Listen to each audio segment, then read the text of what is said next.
Audiovisual Clips.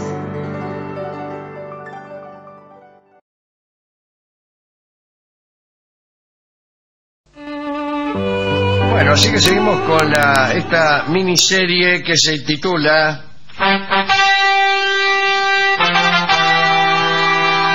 Las fuerzas que nos dominan.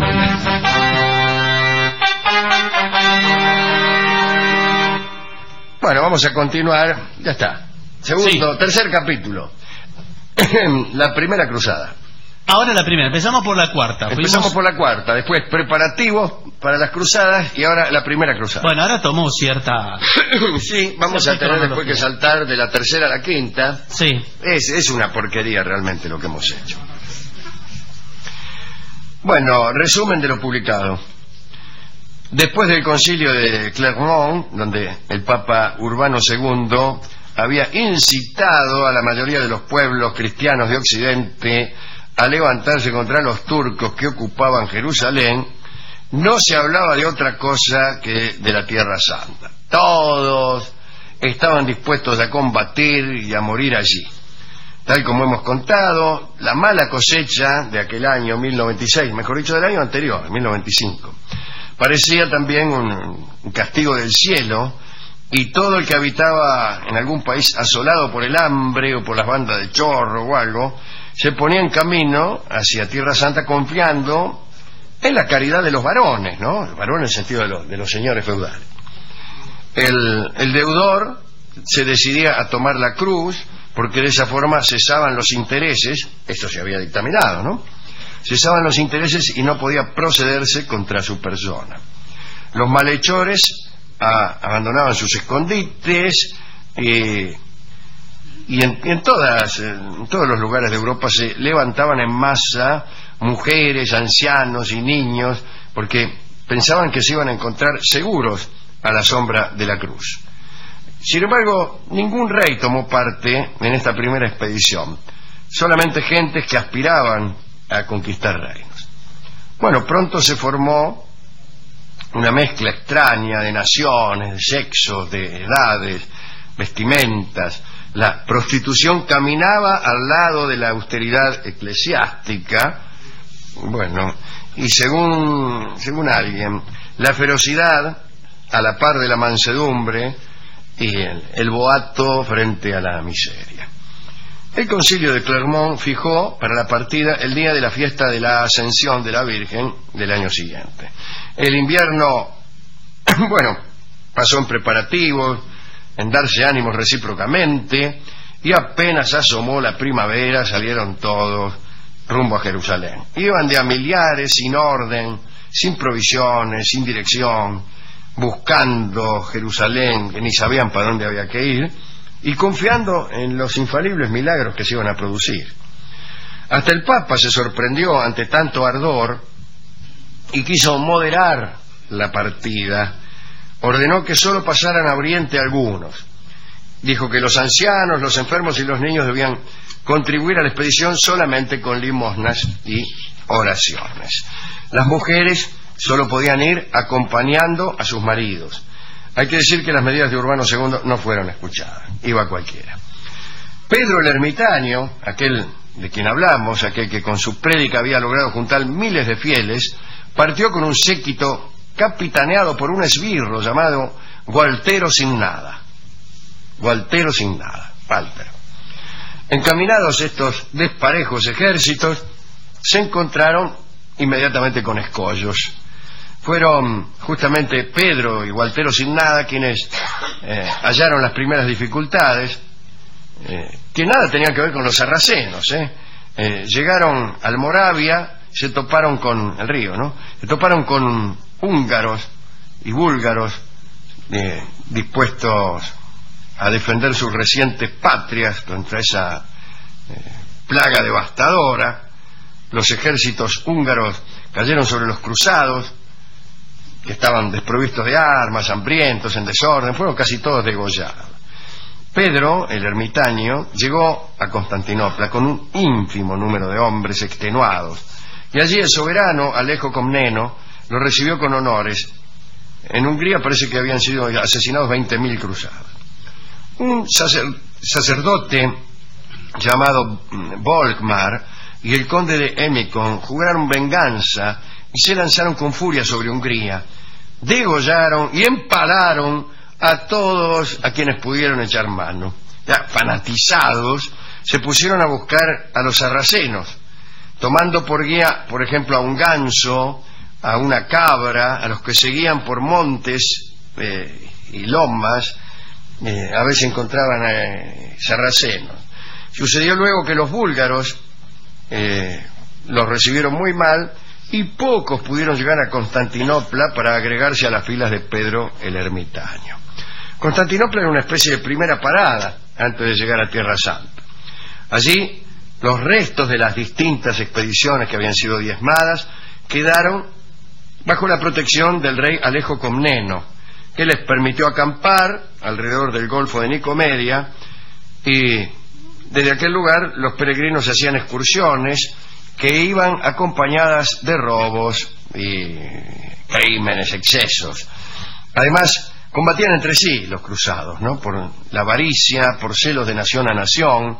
Estos primeros cruzados habían empezado a perder la confianza que tenían en la asistencia del cielo cuando no vieron ninguna columna de fuego precederlos, ni maná caer del cielo para alimentarlos. Ya sabe, cuando uno no ve columnas de fuego ni maná, empieza a desconfiar.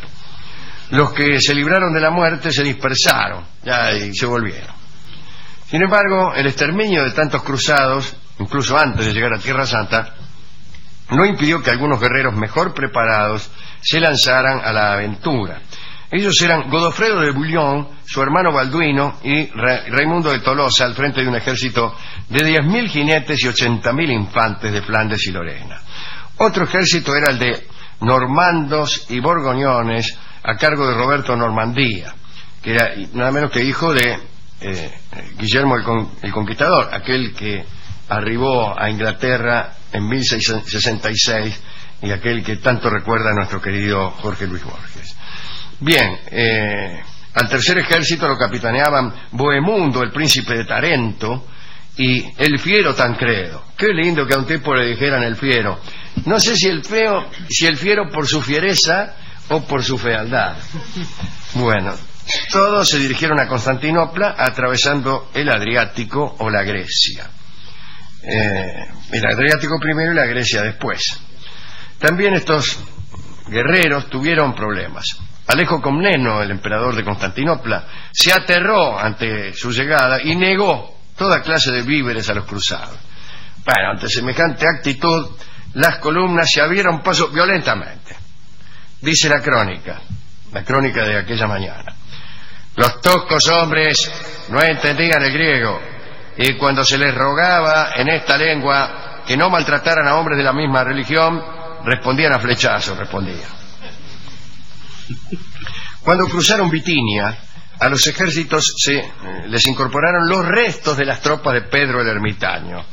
Los números parecen exagerados. Sin embargo, las crónicas dicen que el número de cristianos en viaje a Tierra Santa ascendió a 100.000 jinetes armados completamente y 300.000 infantes con armadura entera. Pero no eran menos de 600.000, contando la turba de mujeres, de niños, de ancianos, de monjes y quiñeleros.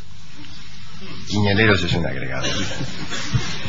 El más poderoso de los eleusidas era entonces Solimán, el campeón sagrado, ¿no? Apodo que le habían asignado a causa de sus victorias sobre los cristianos. Pero en el 1096 Solimán ya estaba viejo, por lo que entregó su espada a su hijo Kilige Arslan, Sable de León.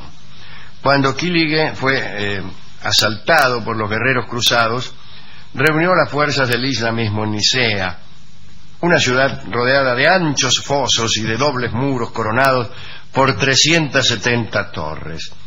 El lugar fue sitiado por los cristianos, quienes, para formar las empalizadas, suplían la falta de piedras con los huesos de sus hermanos. Pero se encontraron con un problema. Desesperados por atacar a los turcos, habían descuidado su retaguardia. No habían establecido colonias ni asegurado sus comunicaciones con Occidente. No había logística de ningún orden. Entonces, de sitiadores pasaron a ser sitiados. ¿Cuál es la ventaja que tiene un sitiador? Que maneja los abastecimientos. Tiene su abastecimiento, pero desabastece a la ciudad que están sitiando. A este le pasó al revés. No captaron que sitiar algo significaba establecer también una comunicación que a otros se les negaba. No establecieron ninguna. Y vinieron otros tipos por detrás, los sitiaron a ellos y ellos no tenían ninguna clase de abastecimiento. Tuvieron que luchar contra el hambre y el rigor del invierno. Tenían cortada toda comunicación con el mar y de 70.000 caballos con que habían llegado solo quedaron 2.000. Tiempo más tarde los cristianos pudieron continuar una penosa marcha a pie o montando asnos y bueyes. Muy bien. Según dicen, el feroz Bohemundo hizo tostar en el asador a varios turcos, señor, e hizo correr la voz de que los príncipes se comían a los espías enemigos. Esto para espantar a los que frecuentemente se introducían en sus filas. No era verdad. No era verdad que se los comían, pero al espía lo pusieron. Luego de una travesía que parecía interminable, los cruzados recibieron ayuda de genoveses y pisanos y renovaron fuerzas para entrar en la ciudad de Antioquía. Allí, cercados por Kerboga, el sultán de Mosul, los europeos esperaron resignados la muerte. Dijeron, ya está, marchamos al Espiero. En ese momento sucedió algo extraño. Raimundo de Tolosa recibió la visita de un sacerdote provincial, mejor dicho provenzal, llamado Pedro Bartolomé, que le dijo que se le había aparecido en sueños el apóstol Andrés. Atención. Dice, mire, discúlpeme, pero se me apareció en sueños el apóstol Andrés y me dijo que en una de las ciudades de esta ciudad, en una de las iglesias de esta ciudad, en la que estamos sitiados por Mosul, está enterrada la espada que traspasó el costado de Cristo. Y esta espada dará la victoria a los cruzados, dijo este hombre, Pedro Bartolomé. Famosa aparición. 12 hombres cavaron todo el día hasta que, parece mentira, la encontraron. Encontraron la reliquia milagrosa, la espada, la famosa espada. Será la lanza de Longinos, digo yo.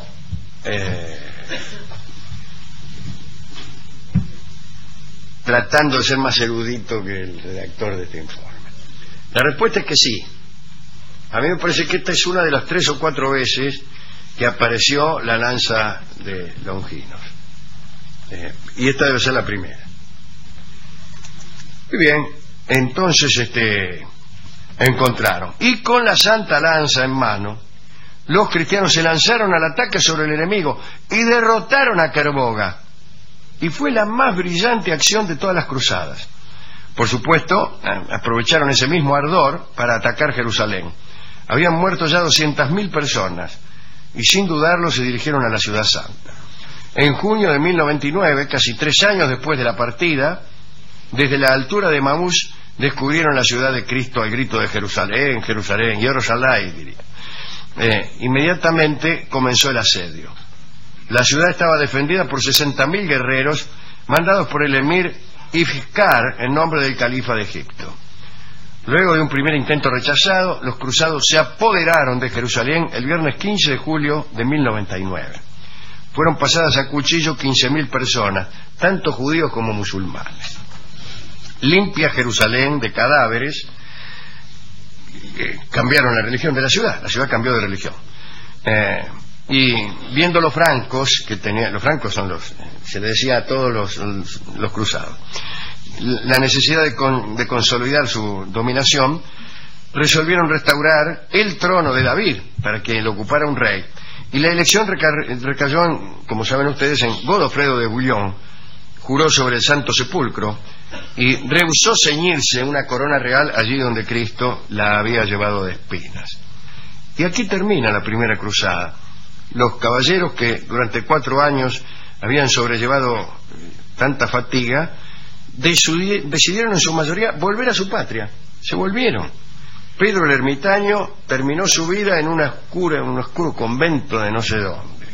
Guillermo de Normandía A la vuelta se detuvo en Italia, seducido por los encantos de Sibila, la hija del conde de Conversano. A su vuelta fue tomado prisionero por su hermano Guillermo el Rojo y languideció 26 años en un calabozo hasta su muerte. Solo 300 caballeros se quedaron junto a Godofredo de Bouillon, algunos en Trípoli con Raimundo, otros en Edesa con Balduino y unos pocos en Antioquía con Bohemundo. A Tancredo le quedó la Galilea.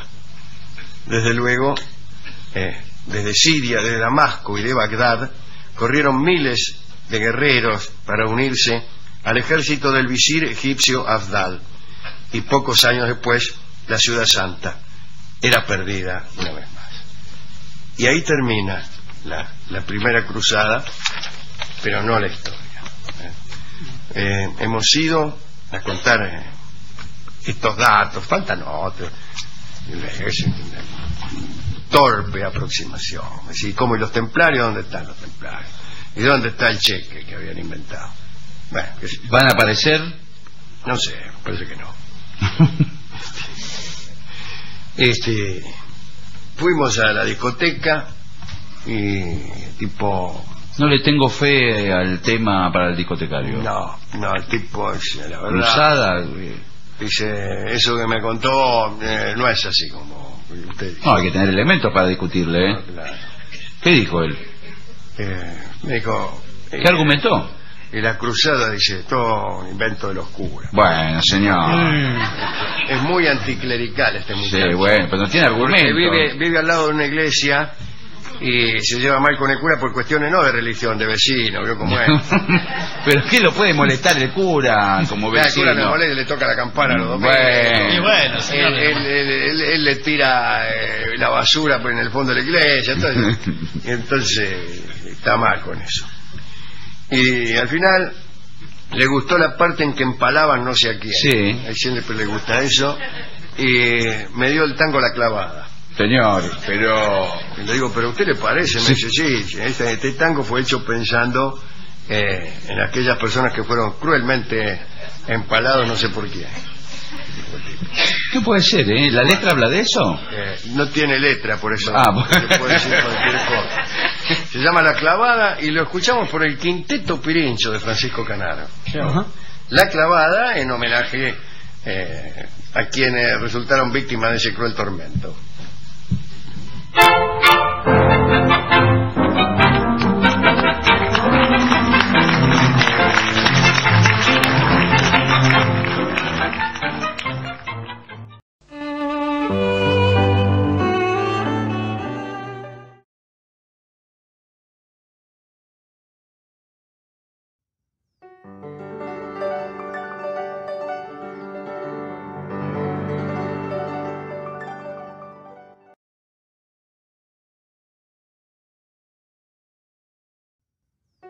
Gracias por ver y escuchar este video, y no olvides suscribirte para recibir las notificaciones de nuevos videos todas las semanas.